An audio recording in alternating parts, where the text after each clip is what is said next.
Sim, sim. Isso que eu ia te perguntar. Você, como. Hoje você é delegado, mas o direito surgiu na tua vida como? Você sempre quis ser delegado ou era alguém que era delegado Rapaz, ou você foi se construindo esse caminho na tua vida? o direito surgiu na minha vida por conta da matemática.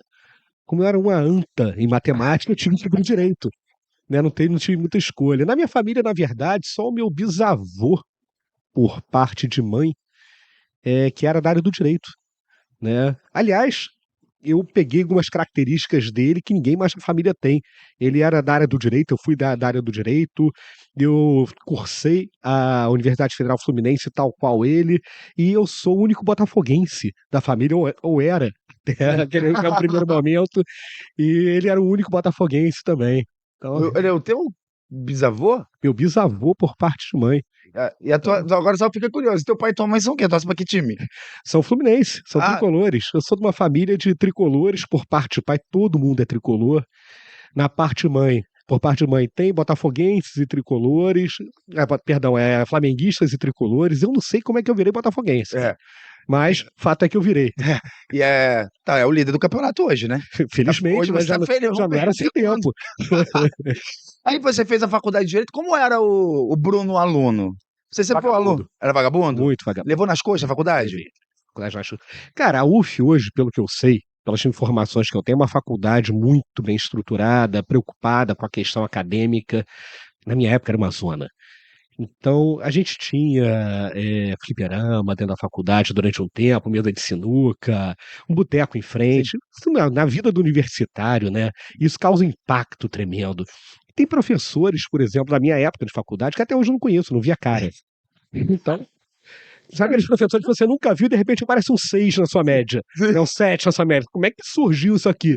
Mas fato é que a faculdade foi indo assim, eu fui caminhando assim até quando eu comecei a levar alguns sustos, né? Eu falei, pô, tô ficando velho, Hum, faculdade, né? mas Tô, sei lá, no 25º período e ainda não defini minha vida, né? Então é assim que, que foi a minha vida acadêmica. eu, eu, eu me identifiquei muito com você, que minha vida acadêmica também foi assim. Mas essa consciência que você está falando, ela surgiu ainda durante a faculdade? Surgiu durante a faculdade. Claro que eu brinco, falo vigésimo Sim, quinto sim, sim, período, sim, mas lá pô. pelo sétimo período, quando eu comecei a fazer estágio e tal, aí eu resolvi, né, resolvi dar um jeito nessa minha trajetória acadêmica, não preciso estudar. Eu fui procurando um cursinho aqui, outro ali, paralelamente ao estágio, comecei a me dedicar, pelo menos no finalzinho, à faculdade, e ali o negócio começou a andar, porque se eu tivesse naquela vida de esbórnia que eu levava antigamente, o negócio não ia pra frente, não. Eu também, no sétimo período que eu comecei, porque enquanto você não estagia, parece que é tudo, a teoria não seduz tanto, né? A Exatamente, teoria não seduz tanto. exatamente. Aí você começou, a partir do sétimo, você começou a estagiar ou não? Começou a trabalhar alguma coisa Comecei com a ter um direito? estágio oficial, Sim. né? Eu Ah, estagiei, da faculdade. isso, na defensoria, claro que era outra época, não é como é hoje que a defensoria tem estágio remunerado, não. Eu sempre trabalhei de graça. Antes eu fui para o INSS, trabalhei um tempo no INSS como estagiário, mas minha atividade lá se limitava a tirar xerox e cancelar benefícios e cancelar dívidas no sistema, então quando eu percebi que eu estava ficando muito apto a abrir um estabelecimento comercial dedicado às Xerox, né? Porque Hum. hoje eu estaria morrendo de fome, Sim, sim, sim. dada a possibilidade de scan pelo celular, hoje eu seria um morto de fome. Mas quando eu vi que eu só sabia operar uma máquina de Xerox, aí eu resolvi mudar de estágio, fui para a defensoria e lá eu comecei a ter uma pegada um pouco mais acadêmica, né, no trato com a questão processual. E eu fiquei na parte criminal, né, da defensoria, que sempre foi o que eu gostei de fazer no direito. Então, juntei o útil ao agradável.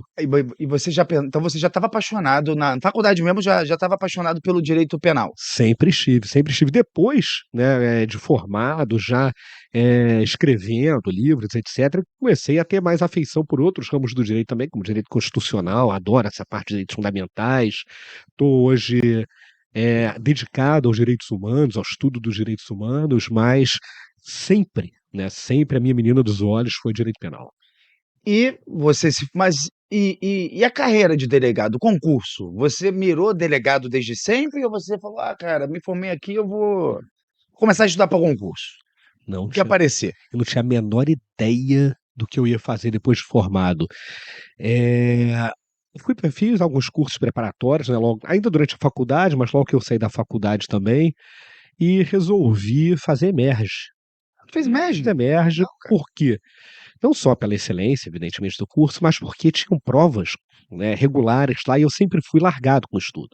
Eu sempre fui muito pouco disciplinado e a prova me obrigava a estudar. Tinha caso concreto na tua época, Tinha diário? caso concreto, tal, e tinha uma questão interessante lá que não sei se continua, que era a bolsa por aproveitamento na época.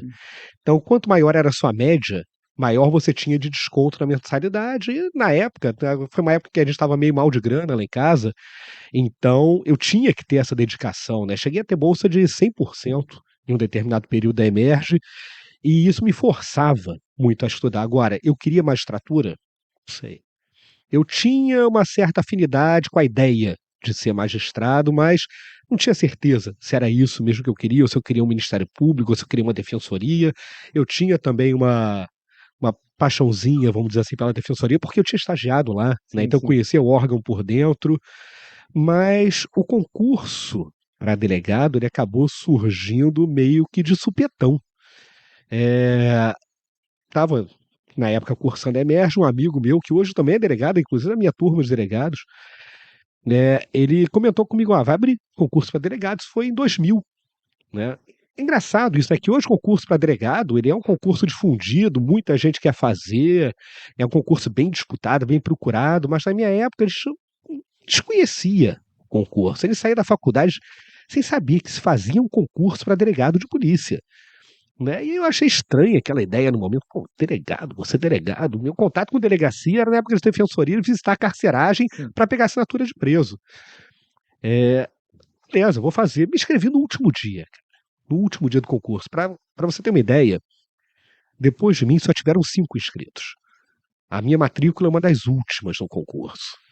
E vamos lá, vou fazer, né, para ver no que vai dar. Na época eu não podia fazer ainda concurso para Ministério Público ou para magistratura, porque não tinha o tempo de prática. Tinha acabado de se formar, já foi direto pra Emerge. Exatamente, eu não tinha esse tempo de prática. Então eu podia fazer defensoria, nem sei se hoje a defensoria exige, mas na época não exigia tempo de prática. E delegado não exigia. Eu falei, vou fazer, nem que seja como um treino. E passei. Passou. E que naquela época já era estruturado como é hoje? Tipo, prova escrita, depois prova múltipla escolha, depois prova escrita, depois prova oral. Exatamente, era a mesma estrutura. A gente teve uma diferença de estruturação entre o meu concurso e os concursos atuais. Teve meu concurso, aí teve um concurso logo em seguida, aí me parece que na sequência vieram 2 concursos sem prova oral. Mas o concurso de 2009 já retomou essa prática, 2012, e o atual também, prova oral normalmente. Prova objetiva, discursiva e a oral. Passei por todas essas etapas. Poxa, pô, me fala da prova oral, porque é o terror da galera que presta concurso, mesmo que o cara nem passe da primeira fase lá, já fica pensando na oral, né? Na oral. Óbvio, a gente tá falando de 23, foi 2000 isso? Isso foi Não, em 2000, 2000. 2000. Comecei a fazer prova em 2000, ela terminou em 2001. O concurso começou, durou um ano, né? Quase 6 meses, 7 meses. Como foi a tua preparação, cara, pra prova oral? O Bruno daquela época, o Bruno tinha quantos anos nessa época? 20? Cara, eu tinha 24, eu Um entrei, garoto, eu cara. comecei a fazer o concurso com 24, entrei com 25 na profissão. Né, eu faço aniversário em dezembro, então o concurso ele começou em 2000 e terminou em 2001. Eu fiz prova oral em janeiro, né? Logo depois do ano novo, janeiro de 2001. Cara, e a minha preparação para a prova oral foi nenhuma. Nenhuma. Cara, coisa de maluco, né? Mas era uma outra época. Eu Porque fico hoje eu vendo. vejo os cursos, né? Cursos Sim, preparatórios pra sim, você. sim. Era um outro momento histórico. A gente vê hoje, até pela questão da internet, tudo. Você sabe quem são os examinadores, você acompanha os examinadores nas redes sociais para ver o que o cara publica, né, o que ele tem de pensamento, qual é a preferência dele, qual o tópico da matéria. Cara, na minha época não tinha nada disso.